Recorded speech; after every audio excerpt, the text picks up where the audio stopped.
Berikutnya saya akan ketemu dengan Mas Tony. Assalamualaikum Mas Tony. Dari Banten, Serang. Oh, Serang. Waalaikumsalam. Serang. Iya, assalamualaikum. Waalaikumsalam warahmatullahi wabarakatuh. Banten. Bisa. Ya, Pak Akbar bisa dengar suara saya? Dengar Jelas, sekali. ya. Ya. Salam hormat buat Buya Sakur, Iya. buat Pak Tato dan sahabat Buya yang lagi di virtual dan juga yang lagi di online melalui streaming. Ini Buya agak telat sih saya tadi gabung ya Buya. Cuman saya nggak mendengar pengajiannya. Cuman saya ikut pas di gelombangnya aja tadi. Tadi banyak cerita tentang masalah pecinta dalam rumah tangga. Saya jadi ingat ya. Jadi ingat sekitar 5 tahun yang lalu. Nah, jadi saya ini pernah punya rekan, punya teman gitu ya. Ini saya mau cerita gitu ya, nanti sekalian mau bertanya gitu ya. Iya. Jadi ketika itu teman saya itu kan pulang ke Jawa Bu ya. Dia tuh lagi cuti hamil gitu ya. Istrinya gitu ya. Tahu-tahu dia jam 11:30 malam tuh dia ngebel saya Bu ya. Ngebel sembari dia nangis, bercerita bahwa jadi dia tuh nggak percaya dengan hamil istrinya itu, bahwa hamilnya itu benar-benar murni dari dia gitu loh ya. Iya. Terus terjadilah di situ, begitu dia mau di rumah sakit dia bercerita sama saya, dia melakukan kasar sama istrinya, dia ibaratnya ya dia jengkel gitu, marah besar gitu ya. Ya. Dia menyakiti istrinya itu. Terus ya saya omongin ya nggak boleh seperti itu gitu loh gitu Bu ya. Terus ya sudah, akhirnya besoknya dia pulang, dia hidup pulang ke Serang. Nah, pulang ke Serang barulah di situ saya minta cerita yang sebenarnya seperti apa, kan dia kan curhat gitu Bu ya, kan teman gitu. Ya. Apa sih cerita yang sebenarnya? Nah, dia bilang dia ini kayaknya selingkuh gitu loh Bu ya. Iya. Nah, kata dia, kok kamu bisa tahu? Ya pokoknya saya mergokin dia, dapat cerita juga iya dari tetangganya. Terus dia tuh nggak percaya kalau itu anaknya. Terus saya jelasin, kata saya, ya itu anakmu lah. Kemudian saya bilang gitu. pertanyaannya gimana nih Mas Tony? Pertanyaannya, saya kira udah jelas itu tentang cerita itu. Pertanyaannya gimana? Jadi dia nanya gitu dia. Iya. Dia nanya, ini anak siapa Ton, kata dia kan. Terus saya jawab gitu, ya anak kamu lah ini Pak, saya bilang gitu kan. Itu istri kamu yang sah secara agama, secara negara juga itu istri kamu yang sah. Bukannya anak dia, bukan lah, itu memang siapa? Dia nggak ada ikatan secara sah sama istri kamu gitu. Tetaplah itu anakmu, saya bilang gitu kan. Udah kamu gak usah mikirin yang aneh-aneh, udah sekarang kamu sabar, kata saya kan. Udah kamu ikhlas, yang namanya manusia punya salah, kamu harus maafin, kata saya kan. Kalau emang kamu senang sama dia, ya sudah maafkan, kata saya bilang. Nah, jadi pertanyaan saya gini Bu ya. Iya. Jadi penjelasan saya tuh yang bener enggak gitu ya? Seperti itu tuh.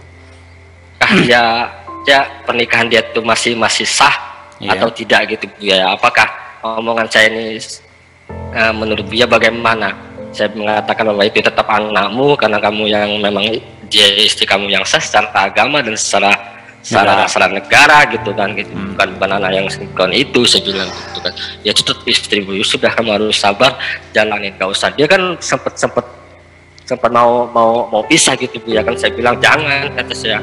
Baik Mas Tony, sudah ditangkap poinnya. Jadi Ya. tentang Ya, jadi ya begitu, istilahnya Bu. status Jadi, perkawinan ya, status perkawinannya. Itu seperti apa Baik. gitu. Ya. Ya, terima kasih Mas Tony.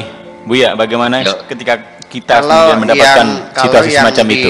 Kalau yang ditanyakan itu status perkawinannya, Iya, dan anaknya juga tentu. iya, itu tidak membatalkan pernikahan Ya. dan tidak menjadi penyebab perceraian ketika istri hamil.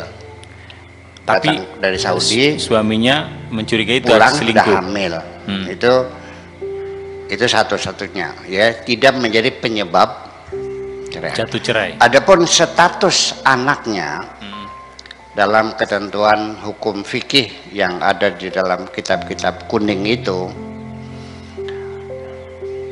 ketika suaminya menerima, ya kan, tidak khulu, tidak menceraikan dan tidak menyatakan li'an, itu artinya menyatakan bahwa ini bukan anak saya, dia menerima, ya selesai secara hukum, itu berarti anak dia.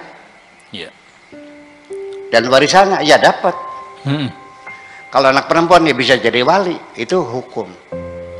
Awas, hukum tidak mesti sesuatu itu yang dihukumi belum tentu adalah benar. Iya. Karena hukum fikih itu sifatnya hanya dugaan-dugaan. Awas. Oke, itu kesan hukumnya kita. Jadi pernikahan tidak cerai, ya, tetap tidak terganggu dengan ini. Anaknya kalau dia menerima, ya anaknya anak dia sah. Oke. Kemudian ketika istri ke Saudi, lahir sudah hamil atau pulang sudah hamil atau pulang bawa anak. Nah, di sini ada ijtihad yang khusus dari Imam Syafi'i, ya. Berapa bulan dia di Saudinya? Dihitung. Kalau berangkat 5 bulan, terus dia pulang lagi, hamil 5 bulan, berarti sama dia kan? Kalau berangkat ke Saudi 3 tahun, terus hamil, anak siapa? Orang Arab. Ntar dulu. Nah ini dalam ketentuan fikih bermadzhab Syafi'i, masa kehamilan itu maksimal adalah 4 tahun hamil. Ini fikih. Nah ini makanya saya selalu menggugat, fikih itu perlu direformasi lagi, perlu diijtihadi lagi. Karena ilmu pengetahuan tidak menerimakan ada orang hamil sampai 4 tahun. Ini dari mana berpulangnya? Berpulangnya dari riwayat hidup Imam Syafi'i sendiri, ya, kalau tidak salah kan begitu ceritanya. Bahwa Imam Syafi'i itu terlahir dari ibunya itu setelah bapaknya meninggal 4 tahun yang lalu. Dan ibunya mengakui, saya hamil dengan bapak kamu waktu masih hidup. Kesimpulannya masa hamil 4 tahun. Ya sudah, sekarang kita kumpulin ginekolog se-alam dunia, mungkin nggak orang hamil 4 tahun? Ini kan persoalannya, iya kan? Kemudian dengan majunya ilmu pengetahuan, kenapa tidak pakai tes DNA untuk menetapkan hukum itu? Karena dengan DNA itu bisa ketahuan, tidak bisa dibohongi. Karena dalam deoksiribonukleik acid itu terekam informasi mendasar tentang genetika.